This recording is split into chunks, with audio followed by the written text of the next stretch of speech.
Greetings, this is Jim Lindsay. This is a video lecture over security concerns for hardware, and this material that I'll be speaking to you about comes from pages 342 through pages 349 in your textbook. This is an excerpt of chapter 9, and so let's get started. I'm on the Blackboard page for this lesson, and as you can see, in addition to the video that you're watching, there are PowerPoint slides that you can print out and take notes on, and there are a number of links here to which I will refer. You'll see I have tabs already open across the top, and so I'm going to talk about various things regarding specifically ways that you secure your hardware from loss. And so let's get into the PowerPoint real quickly. All right, this chapter basically is about a variety of different security concerns. This little snippet is specifically over how to protect your hardware, and specifically we're looking at ways to protect our hardware from theft, from damage, from, as you can see from the picture, from accidents, from power spikes, and then from natural disasters, such as you see like a picture of a tornado and a thunderstorm there. And so that's the focus of this chapter.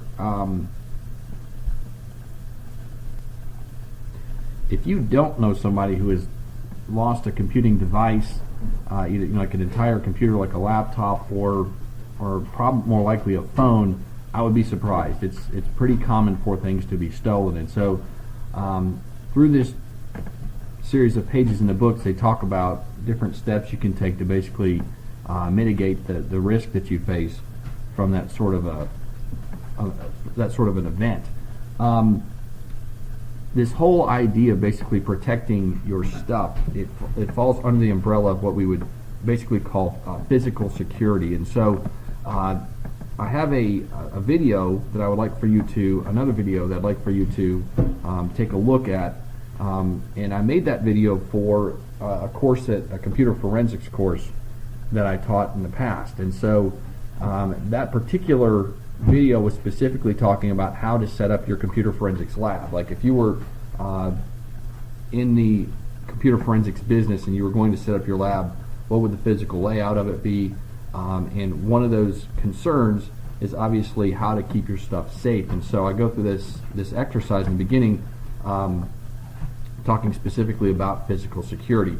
Let me show you how to get to that material. Let me jump over to Blackboard. Okay, so I'm in Blackboard, and this second link, you see this physical security link right here.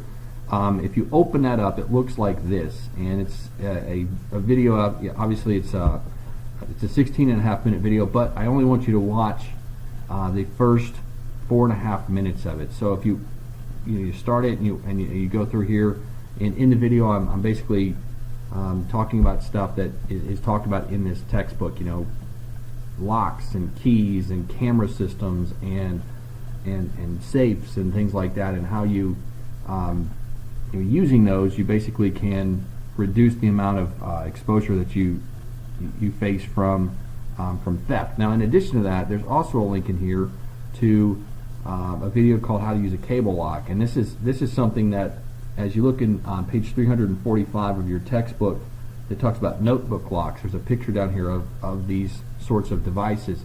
They're real cheap. They're just like if you went out and you bought a lock for your bicycle. If you're a cyclist and you go places, anywhere in town, you probably lock up your bike. That's exactly what a cable lock is for a laptop. And as you can see from the video there, it's real easy to secure your laptop to tables or to desks. And if you travel with a computer, like let's say you're a salesperson or a marketing person and you travel with your job, you should very much invest in one of these cable locks. They're inexpensive and they're easy to use. And if you're in an airport or even in a traveling office, you can make sure that your things like your tablets and your laptops you don't lose those. So that's kind of the information to communicate to you about this first concern of how to prevent against theft. You're going to use physical security measures to basically protect yourself. So please take a look at those videos, and there's a picture of that cable lock right there, and then in that video it'll show you how to actually employ that or deploy that with your equipment.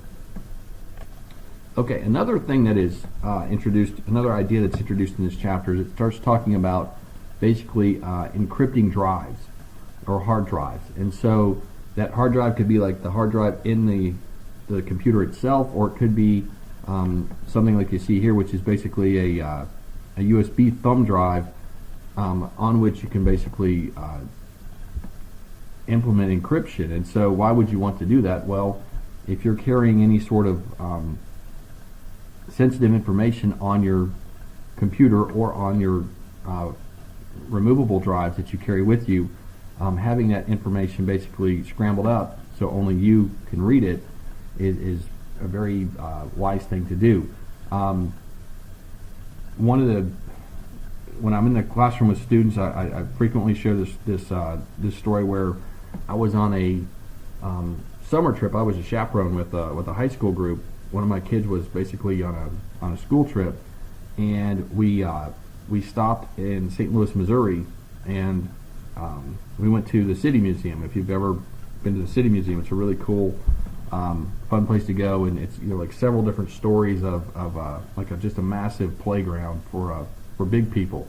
And while we were there, we had 5 vans of people, and while we were there, 3 of the 5 vans were broken into. One of the other chaperones was a guy that worked out at the local Corvette plant, and his laptop was stolen. And while that was frustrating, he wasn't concerned about the data because he used full drive encryption on that device. And so basically, the people could have taken that laptop and then scavenged the parts for it, but they weren't going to get any of the data off there because they had the entire drive, including the operating system, was encrypted, and there was no way for them to steal any sort of trade secrets from his workplace. And so that sort of thing, drive encryption, is discussed here. It also talks about kill switches, and kill switches are basically ways in which you can either physically destroy a drive, which is really rare, or more likely through software, basically execute a command which will remotely turn on basically the removal or the erasing of permanently erased stuff on that drive. And so you'll see that frequently with smartphones. And I have links out to how to do that with your iPhones and with your Android phones. Let me show you what that looks like. Okay, I'm on the Blackboard page here, and you'll see that there's a link to a demonstration of Find My iPhone, and then a link to Apple's page for Find My iPhone. What those look like is basically this. This is how to use Find My iPhone, and then this right here is a link to the page from Apple for doing that. A lot of you have Apple smartphones or even iPads, MacBooks. I really highly encourage you to put this software on your devices. It's really helpful just in finding something if you lose it. Like even if you're sitting on a couch and your phone slides out of your pocket into your couch or your lazy boy chair, through the Find My iPhone you can play a sound, and basically it helps you find it. But you can also lock the screen and put a message on there saying like, hey, I've lost my phone, call me at this number, which obviously would be a different phone number. So if somebody finds it, they can get it back to you. Or there's a kill switch technology in there, which is if you feel like you're never going to get that back, you can basically from that remote, through the network connection, basically if somebody turns it on, as soon as it gets a network signal, it's going to erase that hard drive information. So your banking information, your contacts, etc., your pictures, all that stuff doesn't get into the hands of somebody that you don't know. You can do the same thing with an Android phone. It's called the device manager. What's cool about the Android device manager is basically even after you've lost the phone, you can then push it out to your device. With iPhone, you have to have it installed before you lose it. And that's why, especially for you Apple people, make sure you put this on your computers, on your tablets, on your smartphones, so if you lose it, you have that ability to reach out through an internet connection and erase it if you need to. So these links are on the Blackboard page for you. There's the how to use Find My iPhone, the link to the Find My iPhone page, and then the Device Manager web page for Android. So I highly encourage you to do those things. Okay, so back in the PowerPoint presentation here, there are discussion questions which, we obviously in face-to-face we would discuss these in small groups or as a class. And I've talked about the phone technology already. Now it also gets into ruggedizing your devices, basically putting protective cases on them. And so like for your phones, for your tablets, you have like OtterBoxes and other things that you can put on there that basically help protect them if you drop them, or if they get wet. It helps make sure that they don't get damaged or minimizes that damage. And then also it talks about like full-scale like ruggedized devices that are used in certain professions. If you're in law enforcement or the military, or you work out outside and you're in let's say you're a lineman for like the power company or something, you're going to be outside in really inclement conditions. And so these kind of devices, these ruggedized devices, basically are strong enough that you can, like as you see right here, basically wash them off with a hose. So in certain professions you will get that kind of equipment. That stuff is expensive, it's specialized, not everybody would need that, but in certain situations, if you need that sort of equipment, that sort of stuff is possible. It also talks about in trying to mitigate hardware damage from power sort of situations, or like electrical situations. It talks about surge suppressors, as well as uninterruptible power supplies, and so these sorts of things are talked about in this part of the chapter. A surge protector or suppressor basically is a device that it looks like a big a plug extender where you plug that into the wall and you can put multiple things in there. But in addition to getting you more range from the wall, if the power level spikes or surges, there's equipment in here which basically works as like a circuit breaker or a fuse. I was trying to think of basically it looked like a fuse box, and so the power surge is contained before it gets to your devices. And so make sure that you're, especially with your computers, which are expensive, if you have a really nice TV or gaming systems, those are computers, plug those things in behind a surge suppressor for sure. Also, these uninterruptible power supplies, this is about the size of a toaster. Inside of there is a battery. If you've ever worked, if you ever used like a riding lawnmower or a jet ski or any sort of equipment like that, that size battery is essentially what you have inside of here, and they're very heavy.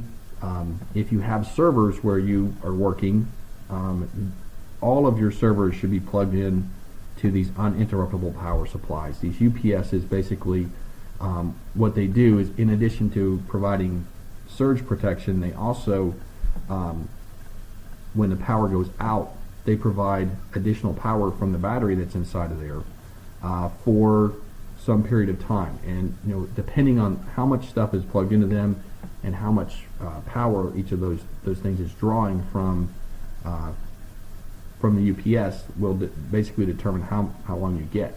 It could be just a few minutes to quite a while. But what these will do, you don't want your servers to just turn off, because typically there's a lot of stuff in memory, and if a server just turns off, then you lose a lot of that data permanently. You're not able to get it back. And so with a UPS, in addition to when you install one of these, when you put one of these in place, basically on the machines that you plug into this, you put some software.